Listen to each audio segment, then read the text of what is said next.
नमस्कार साथियों, कैसे हो आप सभी? मैं मंजित भास्कर एक बार फिर से स्वागत करता हूं आपके अपने परिवार शिखर एकेडमी में। तो आज हम स्टार्ट करेंगे समचतुर्भुज यानी कि रोम्बस। क्या बोलते हैं?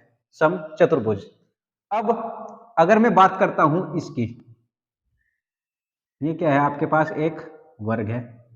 ये क्या है? ए बी सी डी आपके पास एक वर्ग है। तो इसका मतलब इसकी भी तो सारी भुजाएं समान है। तो हाँ, ये भी एक समचतुर्भुज है, लेकिन इसका एक नाम दिया गया है। इसका नाम क्या दिया गया है? वर्ग। वर्ग, इसका प्रत्येक कोण 90 डिग्री का होता है। प्रत्येक कोण 90 डिग्री का होता है। अगर इसकी बात की जाए तो इसका प्रत्येक कोण 90 डिग्री का होता है और प्रत्येक भुजा समान होती है, यानी कि ये भुजा ए, ये भी ए और ये भी ए। वर्ग का क्षेत्रफल हम निकाल सकते हैं सीधे सीधे कि भुजा गुणा भुजा यानी कि ए गुणा ए। अब मैंने क्या किया कि इसे ना थोड़ा सा इसके ऊपर दबाव डाल दिया, चाहे आप ऐसे बोल सकते हो, इसको पकड़ के ऐसे करके खींच दिया। तो मैं कैसे बना सकता हूं इसको? कुछ इस टाइप का। लो जी, इसको कुछ इस टाइप का बना दिया, यानी कि इसके ऊपर जब दबाव डाल दिया कुछ, या आप बोल सकते हो कि इसका बी वाला कोना और डी वाला कोना पकड़कर खींच दिया, तो कुछ इस शेप में आ गया है। अब भी ये ए बी सी डी भुजाएं अब भी इसकी समान ही रही। आप बोल सकते हो कि इसकी ये वाली भुजा ए, ये वाली भुजा ए, ये वाली भुजा ए और ये भी भुजा ए, यानी कि भुजाएं इसकी सारी की सारी समान थी, लेकिन इसके कोण चेंजेस हो चुके।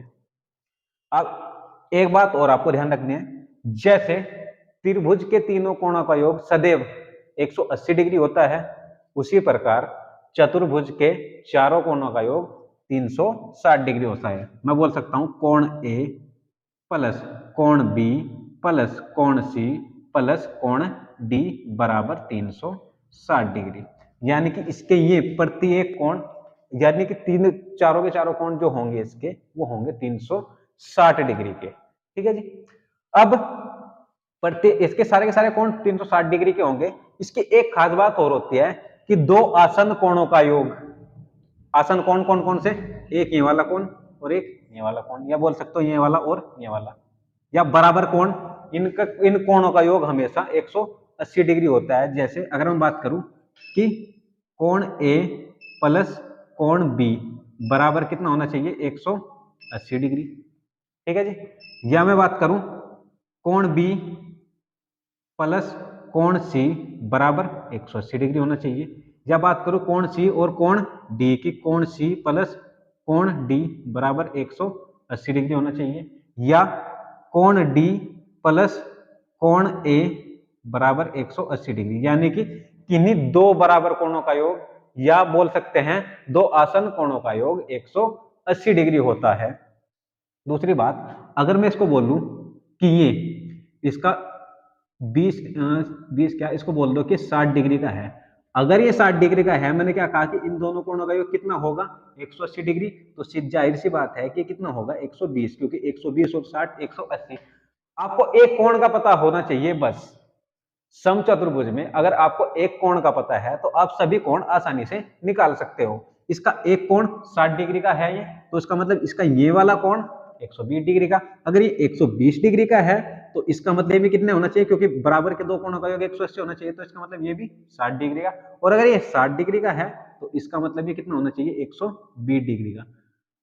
अगर मेरे प्यारे साथियों एक बात और ध्यान से देखो आप, तो इसके आमने सामने के कोण हमेशा क्या होते हैं? बराबर। समचतुर्भुज के या रोम्बस के आमने सामने के कोण हमेशा क्या होते हैं? बराबर। तो आप ऐसे बोल सकते हो कि कोण ए बराबर है कोण सी के और कोण बी बराबर है कोण डी के। तो ये तो थी बात इसके कोणों की। ठीक है जी, ये बात थी इसके कोणों की। अब बात कर लेते हैं हम इसके क्षेत्रफल की। अब बात कर लेते हैं हम समचतुर्भुज के क्षेत्रफल की। जब भी आप किसी भी चतुर्भुज का, समलंब चतुर्भुज को छोड़कर, समलंब चतुर्भुज को छोड़कर किसी भी चतुर्भुज का क्षेत्रफल निकालते हो, तो आपका क्षेत्रफल निकालने का जो फॉर्मूला होता है, क्षेत्रफल, चतुर्भुज का क्षेत्रफल कैसे निकालोगे? आधार गुणे ऊंचाई। ठीक है जी। कभी भी आप चतुर्भुज का क्षेत्रफल निकालते हो, कोई भी चतुर्भुज हो, तो उसके क्षेत्रफल निकालने का फॉर्मूला होता है आधार गुणा ऊंचाई। ठीक है जी। लेकिन हमें हमारे लिए इसके भी एक स्पेशल फॉर्मूला होता है।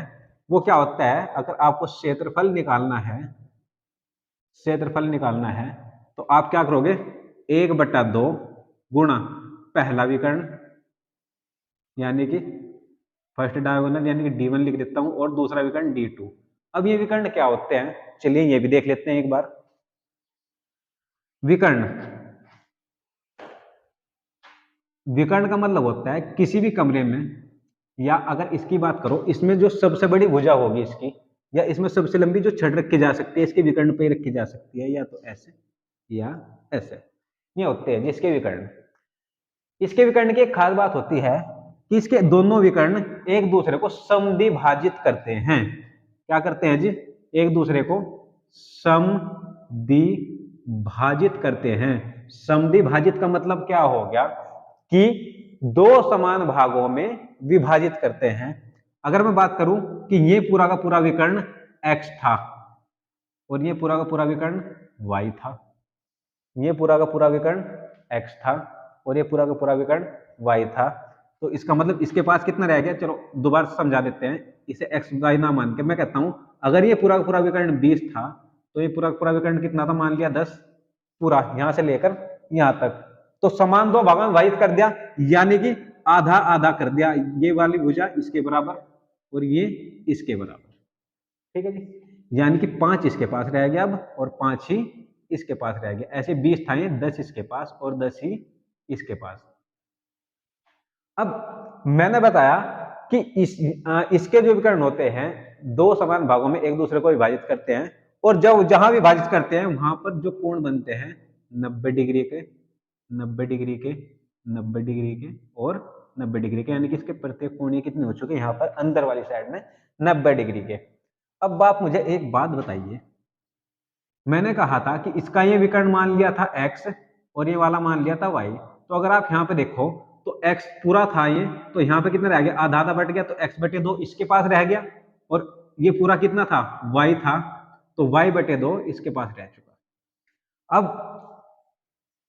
90 डिग्री के सामने वाली जो भुजा होती है वो क्या होती है, आपकी कर्ण। अगर आप इतने में देखो, सिर्फ इतने हिस्से में, ये वाला हिस्सा, ये वाला, इसको मान लेते हैं o b c, o b c, तो ये कितनी थी, x/2, ये कितनी थी, y/2, और ये था a, और यहाँ पर बनना था 90 डिग्री।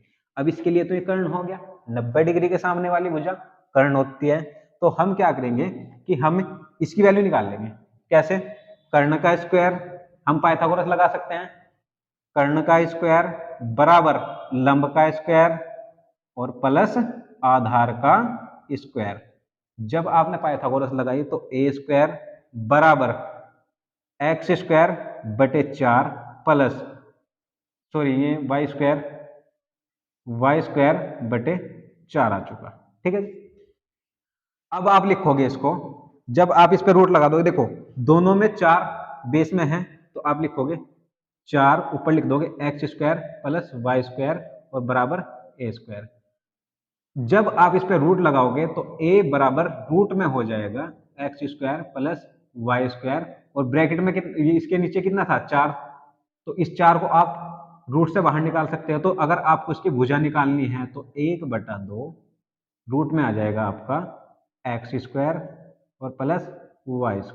ठीक है जी, यानी कि जब भी आपको इसकी भुजा चाहिए होगी तो आप क्या लगाओगे, 1/2 x² प्लस y²। ठीक है जी, तो मैंने क्या बताया कि जब भी आपको भुजा निकालनी होगी तो 1/2 पहले विकर्ण का स्क्वायर और दूसरे विकर्ण का स्क्वायर दोनों को जोड़ के उसका रूट कर देना है। अब देखिए कैसे करते हैं इसको।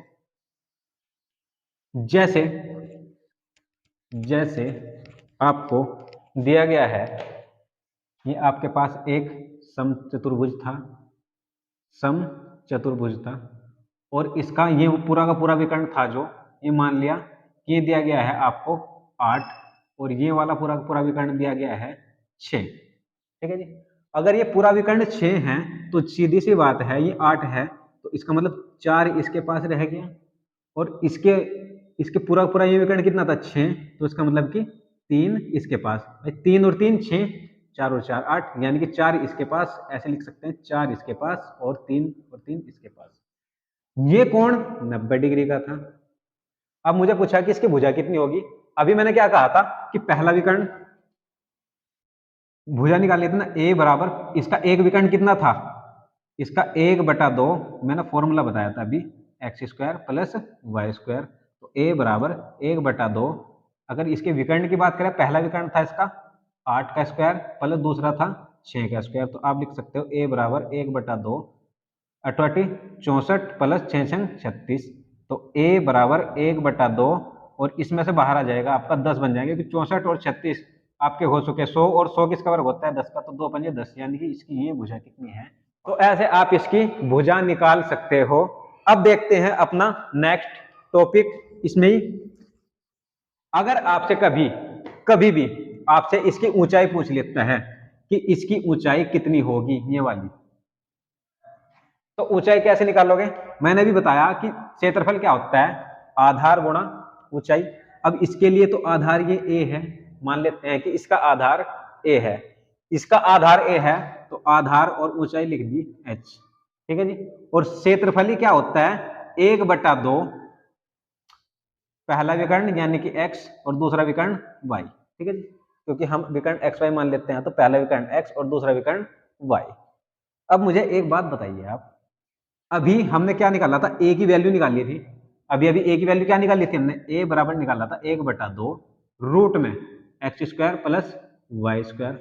तो अगर इसकी ऊंचाई निकालनी तो मुझे यहाँ a की जगह रख सकता हूँ ये, तो मैं लिख सकता हूँ 1/2 रूट में x² प्लस y² और जी गुणा h बराबर 1/2 गुणा x गुणा y। तो 1/2 से 1/2 कैंसिल हो जाएगा और ये इसके नीचे पहुंच जाएगा, तो h की वैल्यू आ जाएगी xy अपॉन रूट में x² प्लस y²। तो अगर कभी भी आपसे समचतुर्भुज की ऊंचाई पूछ लेता है, तो आप लिखोगे दोनों विकर्णों का गुणनफल बटे दोनों विकर्णों का, देखो दोनों विकर्णों का गुणनफल और x² प्लस y² वो किसमें, रूट में, तो आप उसकी ऊंचाई निकाल सकते हो।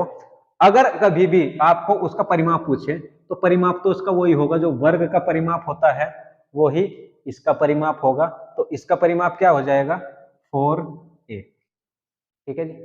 अब चलिए, हमने समचतुर्भुज के कुछ नियम पढ़ लिए, यानी कि कुछ इसके सूत्र पढ़ लिए हैं। अब देखते हैं सूत्र क्या क्या पढ़े, स्टार्टिंग से एक बार दोबारा से फिर देख लेते हैं। इसका पहला सूत्र जो था, एक सूत्र तो हमने पढ़ा है परिमाप, तो परिमाप कितना था इसका, परिमाप निकाला हमने 4a, ठीक है जी। अगर इसके क्षेत्रफल की बात की जाए, क्षेत्रफल, तो क्षेत्रफल निकालने के लिए हमने फॉर्मूला यूज किया था 1/2 x गुणा y, यानी कि पहला विकर्ण गुणा दूसरा विकर्ण। अगर इसकी भुजा निकालनी थी, भुजा निकालने के लिए 1/2 रूट में x² प्लस y², यानी कि पहले विकर्ण का स्क्वायर प्लस दूसरे विकर्ण का स्क्वायर, वो भी रूट में।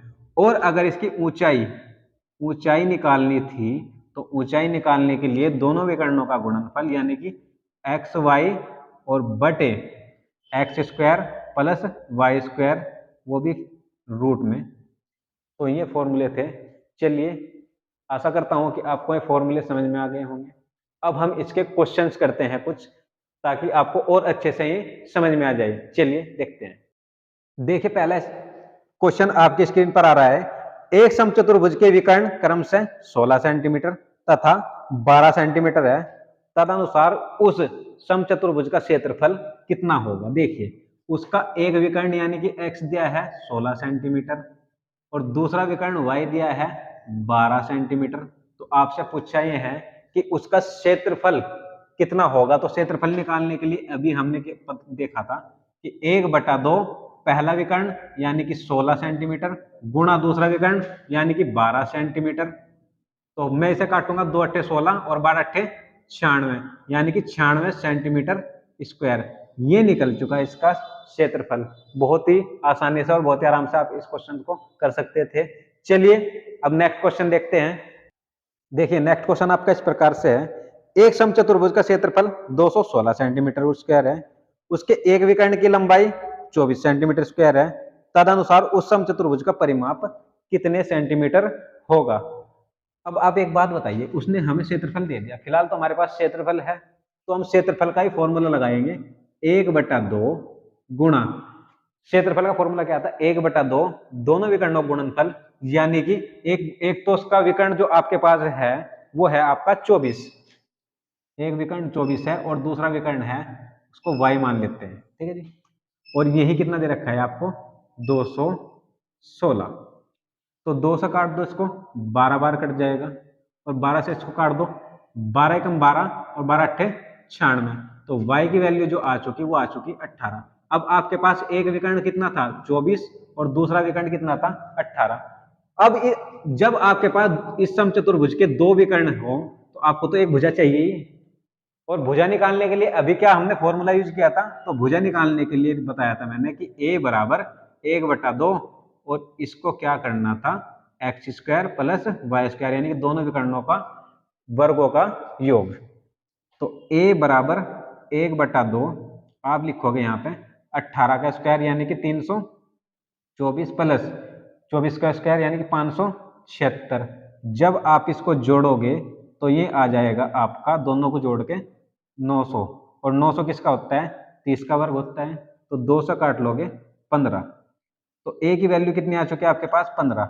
आपसे पूछा गया था कि इसके परिमाप कितना होगा, परिमाप का मतलब क्या था कि सारी भुजाओं को जोड़ दो, तो 15, और भुजाएं कितनी है इसमें, 4, तो 15 चौके 60, इसके क्या आ चुका आपके पास परिमाप, तो यही पूछा गया था आपसे। चलिए नेक्स्ट क्वेश्चन आपका, एक समचतुर्भुज का परिमाप 40 सेंटीमीटर है और उसके एक कोण का माप 60 सेंटीमीटर 60 डिग्री है, तो उसका क्षेत्रफल कितना होगा। सबसे पहले तो आप एक समचतुर्भुज बना लीजिए, एक समचतुर्भुज, ठीक है जी, समचतुर्भुज है, इसका परिमाप पूरा, इसका पूरा परिमाप जो है, यानी कि परिमाप क्या था, 4a बराबर 40 है, तो आप इससे काटोगे तो a की वैल्यू कितनी आएगी, 10, यानी कि इसके प्रत्येक भुजा की लंबाई 10 10 10 और 10 है, ठीक है। अब आपको इसका एक कोण दिया था, मैं कह देता हूं कि ये वाला कोण इसका 60 डिग्री का है, इसके वाला कोण, और मैंने इससे एक विकर्ण ले लिया, ठीक है जी। मैंने बताया था कि इसका अगर आपको एक कोण भी पता होगा ना, एक कोण भी, तो आप सारे कोण आसानी से निकाल सकते हो। अगर इसका ये कोण 60 डिग्री है तो इसका मतलब ये कोण कितना होगा, पूरा 120 डिग्री होगा ना। 120 डिग्री क्यों होगा, क्योंकि 60 में 120 जोड़ोगे 180, और अगर ये 60 है तो ये भी कितना होगा, 120 डिग्री। अगर आप ध्यान से देखो तो ये विकर्ण है, तो ये विकर्ण ने यहाँ पे कितना कोण छोड़ दिया, 60 डिग्री, और यहाँ पे कितना बचा, 60 डिग्री। अब आपके पास मैं बोल सकता हूं जिसके सभी कोण बराबर हों, जिस त्रिभुज के, देखो आपके पास ऐसा एक त्रिभुज बन चुका है इस टाइप का, अब इसका ये कोण भी 60, ये कोण भी 60 और ये कोण भी 60, और जिस त्रिभुज का प्रत्येक कोण 60 डिग्री का हो तो वो क्या होता है आपका समबाहु त्रिभुज। अब इसकी वाली भुजा दे रखी थी 10, ये वाली भुजा 10 थी, तो सीधी सी बात है कि ये भुजा भी 10 होगी, यानी कि एक समबाहु त्रिभुज ये है, एक समबाहु त्रिभुज ये है। अगर आपको एक समबाहु त्रिभुज का क्षेत्रफल पता है तो आप उसमें 2 की मल्टीप्लाई करके, यानी कि इसका क्षेत्रफल भी ऐड कर सकते हो, दोनों का क्षेत्रफल इस समचतुर्भुज के क्षेत्रफल के बराबर है। इस वाले का क्षेत्रफल प्लस इस वाले का क्षेत्रफल बराबर किसके है, समचतुर्भुज के क्षेत्रफल के। तो समचतुर्भुज समबाहु त्रिभुज का क्षेत्रफल क्या होता है, √3/4 a², ये होता है जी समबाहु त्रिभुज का क्षेत्रफल, ठीक है जी। अब समबाहु त्रिभुज का क्षेत्रफल होता है √3/4 a², तो मैं लिख दूंगा √3/4 a की वैल्यू कितनी है मेरे पास, 10 और गुणा 10, लेकिन ऐसे ऐसे कितने त्रिभुज है आपके पास, 2, तो लिख दोगे गुणा 2, 2 से काट लो, 2 एकम 2, 2 दूनी 4 और 2 एकम 2, 2 पंजे 10, तो आप लिखोगे 5 धाम 50 √3 आ चुका आपका आंसर, यानी कि इस पूरे का जो क्षेत्रफल होगा वो कितना होगा आपका 50√3, यही पूछा गया था आपसे। चलिए नेक्स्ट क्वेश्चन, आपका अगला क्वेश्चन है, एक समचतुर्भुज के विकर्ण 8 सेंटीमीटर तथा 6 सेंटीमीटर हो तो उसकी भुजा का वर्ग कितने वर्ग सेंटीमीटर है। देखिए आपको कहा कि एक समचतुर्भुज है आपके पास, एक समचतुर्भुज है आपके पास जिसका विकर्ण यानी कि ये वाला विकर्ण तो दे दिया उसने 8 और ये वाला दे दिया उसने 6, या इसको 6 बोल दो। लो ये हो गया 8 और ये हो गया 6। तो उसकी भुजा का वर्ग, तो भुजा का वर्ग कैसे निकालोगे? यदि आपके पास भुजा होगी तभी तो वर्ग निकालोगे। और भुजा निकालने के लिए क्या बताया था मैंने कि यदि आप भुजा चाहते हो कि कैसे निकले तो आप करोगे 1/2 और रूट में पहले विकर्ण का स्क्वायर प्लस दूसरे विकर्ण का स्क्वायर, तो आप लिखोगे a बराबर 1/2, ये हो जाएगा आपका 64 प्लस 36, तो a बराबर आ जाएगा आपका 1/2, 64 को और 36 को जोड़ोगे तो 100 आएगा, और 100 किसका वर्ग होता है? 10 का। तो 2 से काट दो, 2 पंजे 10, तो a की वैल्यू कितनी आ गई? 5। आपसे पूछा था कि इसकी भुजा का वर्ग कितना होगा, तो 5 का वर्ग करोगे तो 25 आपका वर्ग आ जाएगा। तो ऑप्शन नंबर ए आपका राइट आंसर। चलिए नेक्स्ट क्वेश्चन देखते हैं। देखिए ये क्वेश्चन बहुत आसान होते हैं, समचतुर्भुज से मोस्टली क्वेश्चन पूछ ले जाते हैं एग्जाम में, इसलिए इन्हें बिल्कुल भी हल्के में लेने की कोशिश ना करें, क्योंकि यही क्वेश्चन आपको 1-2 नंबर दिला सकते हैं। चलिए नेक्स्ट क्वेश्चन देखते हैं अब आपका। देखिए जी अब आपका लास्ट क्वेश्चन है। क्वेश्चन क्या है? एक समचतुर्भुज का परिमाप 100 सेंटीमीटर है और उसका एक विकर्ण 40 सेंटीमीटर है, तो उसका क्षेत्रफल ज्ञात कीजिए। देखिए आपको परिमाप दे दिया गया है 4a 100 सेंटीमीटर, और इसका एक विकर्ण मैं बोल देता हूं कि y दे दिया, या x मान लेते हैं कि x दे दिया है आपको 40 सेंटीमीटर। तो जाहिर सी बात है कि जब आपके पास 2 विकर्ण होंगे तभी आप क्षेत्रफल निकाल सकते हो, अदरवाइज तो क्षेत्रफल निकालने के लिए फिर आपको ऊंचाई का पता होना चाहिए। अब मैंने क्या किया कि यहाँ से इस भुजा को ले चुका, तो मेरे पास भुजा आ चुकी 25। ठीक है जी। अब भुजा का और विकर्ण का तो आपस में संबंध है। क्या संबंध है? कि अगर आपको भुजा बराबर क्या होता है? 1/2 रूट में पहले विकर्ण यानी कि 40 का स्क्वायर और प्लस y का स्क्वायर। क्यों जी? अब आप एक काम करो, इसको ना इधर पर पहुंचा दो, 25 दूनी 50, और 50 आ चुका तो ये रूट इधर आके स्क्वायर बना देगा, और बराबर 40 का स्क्वायर होता है 1600 प्लस वाई स्क्वायर। 50 का जो स्क्वायर होता है वो होता है 50 का स्क्वायर होता है 2500, तो 2500 और ये 1600 इधर आके माइनस हो चुका, और बराबर वाई स्क्वायर। तो 2500 में से 1600 गए, कितने बचे? 900 बराबर वाई स्क्वायर। तो अब इस स्क्वायर को आप रूट बना दोगे, तो रूट बनाओगे तो रूट में 900 बराबर वाई, तो वाई की जो दूसरे विकर्ण की वैल्यू आ चुकी वो आ चुकी 30। आपसे पूछा गया था क्षेत्रफल, तो क्षेत्रफल कैसे निकाल लोगे? 1/2 पहला विकर्ण यानी कि 40, दूसरा विकर्ण यानी कि 30, तो 2 से काटोगे, 2 से काट जाएगा ये 20 बार, और 2 तिया 6 यानी कि 600 इसका क्षेत्रफल आ चुका। आपसे यही पूछा गया था कि इसका क्षेत्रफल कितना होगा, तो उसका क्षेत्रफल होगा 600। तो ये थे आपके समचतुर्भुज पर आधारित प्रश्न। तो आई होप कि आपको वीडियो पसंद आई होगी। अगर आपको वीडियो पसंद आ रही है तो आप हमारे चैनल को लाइक करें, सब्सक्राइब करें और शेयर करना ना भूलें, ताकि हम आपके लिए और ऐसे ही अच्छी अच्छी वीडियो बनाते रहें। धन्यवाद।